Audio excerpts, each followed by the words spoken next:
आज देश के अंदर जो तस्वीर और तकदीर बदली है, यह मोदी जी ने के कारण बदली है।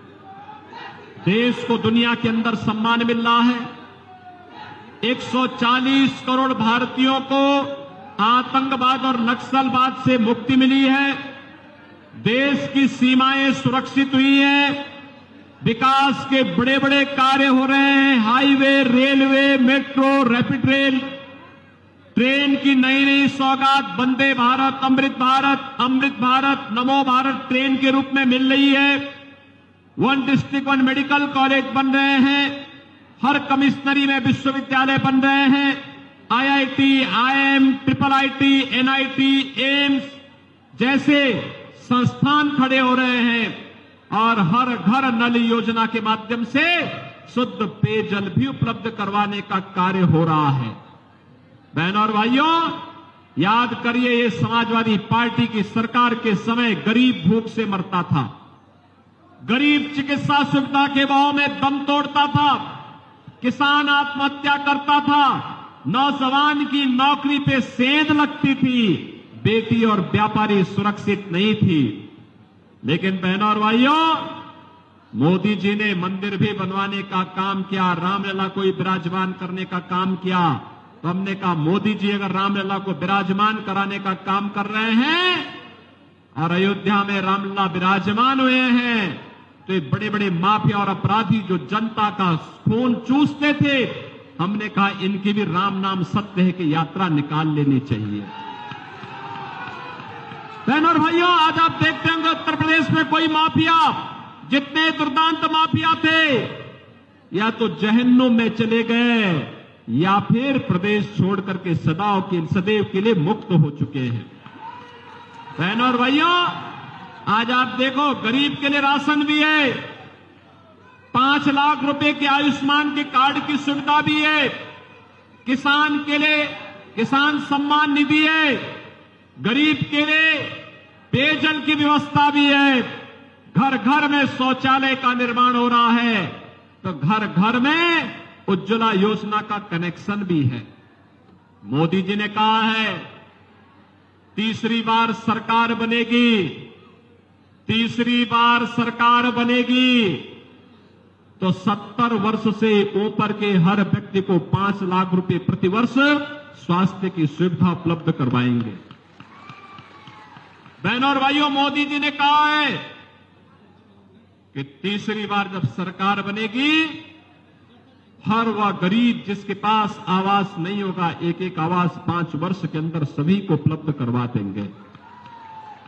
और बहनों और भाइयों, मैं इसीलिए आपके पास आया हूं, आपसे यही कहने के लिए आया हूं कि जिन लोगों ने आजमगढ़ के सामने पहचान का संकट खड़ा किया था, ये आजमगढ़ को जिन्होंने आतंकवाद का गढ़ बना दिया था, उसके कारण आप कहीं बाहर जाते थे, लोग आपको शक की निगाहों से देखते थे।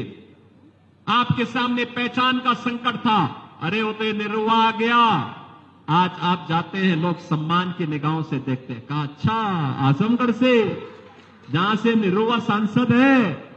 और बहनों और भाइयों, ये भोजपुरी के बहुत अच्छे कलाकार हैं, गाते भी हैं, एक्टिंग भी करते हैं, और इनके कहने पर अब हम लोगों ने आजमगढ़ में संगीत महाविद्यालय का निर्माण के लिए भी पैसा उपलब्ध करवा दिया है। अब तो यहां पर कई लोग प्रशिक्षण लेंगे, कला का प्रशिक्षण। कला ईश्वरीय देन होती है। और बहनों और भाइयों, बहुत सारे लोगों को आगे बढ़ने का अवसर मिलेगा। समाजवादी पार्टी अपराधी पालती थी, अपराधियों की फैक्ट्री चलाती थी, माफियाओं की फैक्ट्री चलाती थी, और निरुआ यहां पर संगीत महाविद्यालय के माध्यम से नए नए कलाकार पैदा करके भारत की संगीत जगत को एक नई ऊंचाई देने का काम करेंगे। बहनों और भाइयों, गांव से निकला हुआ एक निरुआ आज अपने दम पर, अपनी मेहनत से, अपने पसीना बहा करके मुंबई जाकर के एक बेहतरीन कलाकार बना। और इसलिए जब मैं मुंबई गया था उत्तर प्रदेश दिवस पर, ये निरुआ और रवि किशन दोनों मुझे मिले। अरे हमने कहा, यहां क्या कर रहे हो? कहा कि यहां पे हम एक्टिंग करते हैं। हमने कहा अब एक्टिंग बहुत हो गई है, अब अपने पूर्वी उत्तर प्रदेश के लिए भी कुछ करो, चलो विकास के कार्य के लिए। और बहनों और भाइयों, आपने देखा होगा निरुवा को आजमगढ़ से, रवि किशन को गोरखपुर से सांसद बना करके देश की संसद में भेजे हैं, आपके आशीर्वाद से बना के भेजे हैं ना। दोनों लोग जीते हैं ना। और इसीलिए मैं कह रहा हूं, गरीब की मेहनत को सम्मान दिया जाना चाहिए, उसके परिश्रम को सम्मान दिया जाना चाहिए, उसके द्वारा बहाए जाने वाले पसीने को सम्मान दिया जाना चाहिए। और वही सम्मान देने के लिए हम आए हैं। एक समाजवादी पार्टी थी, उसके समय में संजरपुर और सराय मीर की घटनाएं घटित होती थी, हर आतंकी घटना में नाम आता था आजमगढ़ का, और परेशानी होती थी यहाँ के नौजवानों को। आजमगढ़ के नाम पर नौकरी की बात तो दूर, कोई धर्मशाला और होटल में कमरा भी नहीं देता था। और बहनों और भाइयों, आज आप जाएंगे, आज ऐसा कुछ नहीं है, आज तो आप सम्मान पाएंगे पूरे देश के अंदर। ये जो सेफई परिवार आया है ना यहाँ पे, ये शोषण करने के लिए आया है, आपको ठगने के लिए आया है, फिर ये चले जाएंगे, दोबारा फिर यहां झांकने नहीं आएंगे। मैं पूछना चाहता हूं, आखिर Purvanchal express way Samajwadi party ने अपने चार बार मुख्यमंत्री थे, क्यों नहीं बनाया? महाराज सुहेलदेव के नाम पे विश्वविद्यालय का निर्माण क्यों नहीं किया? क्यों नहीं उन्होंने संगीत महाविद्यालय का निर्माण किया? क्यों नहीं उन्होंने एयरपोर्ट का निर्माण किया? क्यों नहीं उन्होंने हर घर नल की योजना लागू की? बहनों और भाइयों, ये केवल आपको सामने ठगी करने के लिए आए हैं, आपको बेवकूफ बनाने के लिए आए हैं। हमें इनके पीछे नहीं जाना है। हमें तो मोदी जी के एक भारत श्रेष्ठ भारत पर विश्वास करना है। और मैं आपसे यही अपील करने के लिए आज आया हूं। कांग्रेस और समाजवादी पार्टी का गठबंधन जब भी हुआ है, यह अनर्थकारी हुआ है। यह गठबंधन देश के लिए विनाशकारी हुआ है। याद करिए, कांग्रेस और समाजवादी पार्टी के गठबंधन के समय अयोध्या में राम मंदिर पर आतंकी हमला होता है, काशी में संकट मोचन मंदिर पर आतंकी हमला होता है, लखनऊ, वाराणसी और अयोध्या की कचहरियों पर हमला होता है। ये सभी लोग उस समय मौन रहते थे, कहते थे आतंकवादी सीमा पार के हैं। और आज आतंकवाद को समाप्त किया जा चुका है। अब कोई बोलता था पटाखा भी जोर से फटता है तो पाकिस्तान सफाई देता है, कहता साहब मैंने नहीं किया है, क्योंकि उसे मालूम है ये नया भारत है, छेड़ता नहीं है, लेकिन कोई छेड़ेगा तो उसको छोड़ेगा भी नहीं। और इसीलिए हम आए हैं आज यहां पर आपसे अपील करने के लिए। एक कांग्रेस और समाजवादी पार्टी का गठबंधन एक बार फिर से बना है। ये गुमराह करेंगे, लेकिन सच्चाई यह है, इनके मैनिफेस्टो को देखो, उसमें ये कहते हैं कि अनुसूचित जाति, जनजाति और पिछड़ी जाति के लोगों को मिलने वाले आरक्षण में से एक हिस्सा हम मुसलमानों को दे देंगे। क्या अनुसूचित जाति और पिछड़ी जाति के आरक्षण पर आप मुसलमानों को सेंध लगाने देंगे क्या? लेकिन ये लोग तो यही करना चाहते हैं।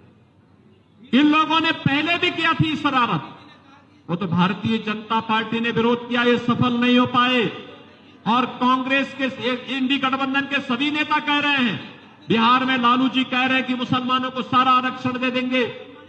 ऐसे ही राहुल गांधी का बयान भी आया था, ऐसे ही समाजवादी पार्टी के नेताओं के बयान भी आ रहे हैं कि हम आरक्षण मुसलमानों को बांट देंगे। क्या आप इसकी स्वीकृति देंगे?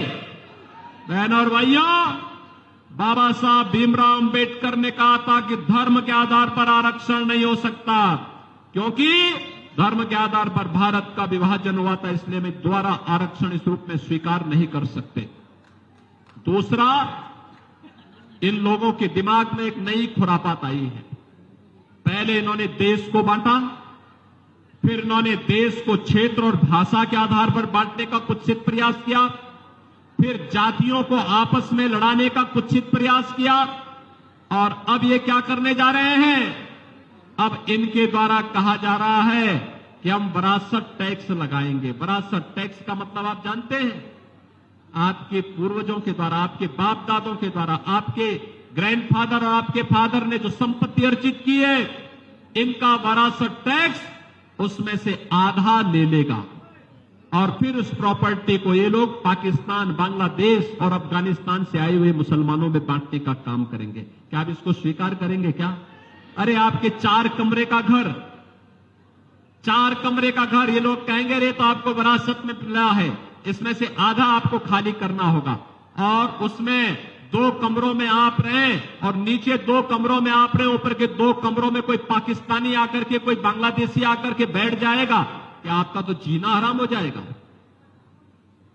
यानी ये समाजवादी पार्टी और कांग्रेस के अंदर औरंगजेब की आत्मा घुस गई है। औरंगजेब मुगलों का सबसे क्रूर बादशाह था। वह क्या करता था? उसने सबसे पहले सत्ता के लिए अपने भाई की हत्या की, फिर अपने बाप को जेल में बंद कर दिया। बहनों और भाइयों, अगर किसी को औरंगजेब के कारस्तानी को देखना है तो काशी में काशी विश्वनाथ का मंदिर किसी ने तोड़ा था, इसी दुर्दांत, इसी निर्लज्ज औरंगजेब ने तोड़ा था।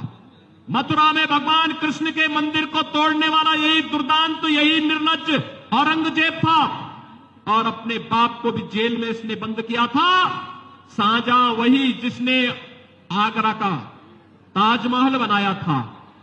और आप जाइए पटना की खुदाबख्त लाइब्रेरी में, वहां की लाइब्रेरी में आप पढ़ेंगे शाहजहां ने अपनी जीवनी में लिखा है, उसने कहा था, कमबख्त औरंगजेब, तुझ जैसा पुत्र किसी को पैदा न हो, तुझसे अच्छे तो ये हिंदू हैं, जीते जी अपने बड़े बुजुर्गों को सेवा करते हैं और मरने के बाद भी श्राद्ध और तर्पण के माध्यम से उनकी तृप्ति के लिए कार्य करते हैं, हर वर्ष कार्य करते हैं। बहनों और भाइयों, वह औरंगजेब की आत्मा अब ये समाजवादी पार्टी और कांग्रेस के अंदर घुस चुकी है, इसीलिए विरासत टैक्स की बात करते हैं।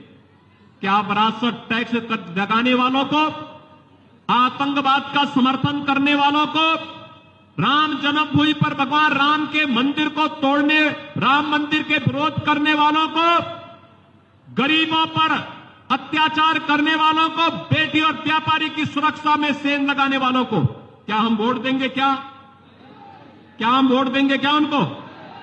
जो ये समाजवादी पार्टी के लोग कहते हैं राम मंदिर बेकार बना है, क्या अब इनको हमारा वोट जाएगा क्या?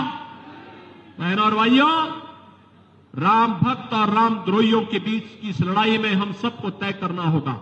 राम भक्त आत्मनिर्भर और विकसित भारत की संकल्पना को साकार करने के लिए मोदी जी के नेतृत्व में है। राम द्रोही ये अलग अलग दलों के रूप में छतों देश में प्रहार करेंगे, आपके बीच में आएंगे, जाति का नारा देंगे, आपको हर प्रकार से गुमराह करने का प्रयास करेंगे। इनके बहकावे में नहीं आने की आवश्यकता है। आप, इसीलिए मैं आपके पास आया हूं। निरुवा को दूसरी बार, पिछली बार तो उनको केवल 2 ही साल काम करने को मिला, अभी तो उनको केवल 2 ही साल काम करने को मिला, तब इतनी योजनाएं वो लेके आ गए। 5 साल का वक्त दीजिए इनको, आजमगढ़ को आर्यमगढ़ बनाने का काम करेंगे निरुवा। सहमत हैं? निरुवा को जिता के भेजेंगे। सभी लोग सहमत हैं? दोनों हाथ उठा करके बताओ ना।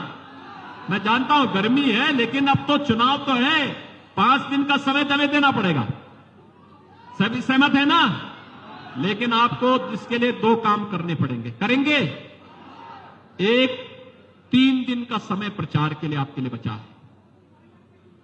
आपसे मेरी अपील होगी, यहां पे आए हुए जितने भी लोग यहां पर आए हैं, नौजवान हैं, बुजुर्ग हैं, अधेड़ उम्र के हैं, माताएं हैं, बहनें हैं, संतगण हैं, सभी से मैं कहूंगा, आप में से हर व्यक्ति 5-5 घरों को पकड़िए प्रतिदिन और कमल खिलाने के लिए, मोदी जी को तीसरी बार प्रधानमंत्री बनाने के लिए, निरुवा को आजमगढ़ का सांसद फिर बनाने के लिए, आजमगढ़ को आर्यमगढ़ बनाने के लिए हमें तीसरी बार मोदी सरकार लानी है।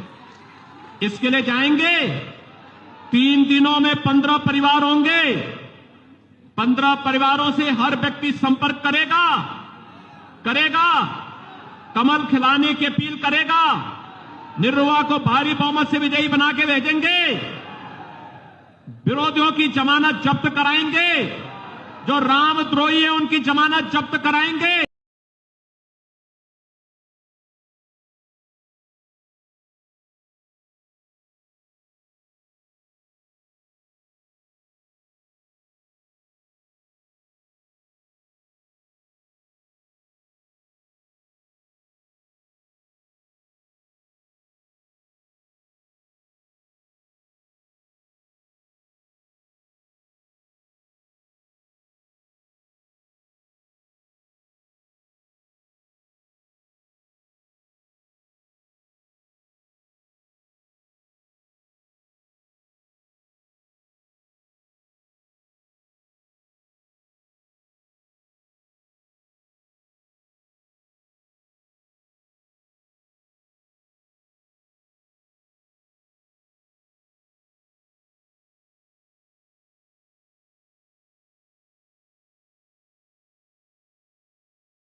आपसे यही कहने के लिए आया हूं कि जिन लोगों ने आजमगढ़ के सामने पहचान का संकट खड़ा किया था, ये आजमगढ़ को जिन्होंने आतंकवाद का गढ़ बना दिया था, उसके कारण आप कहीं बाहर जाते थे, लोग आपको शक की निगाहों से देखते थे।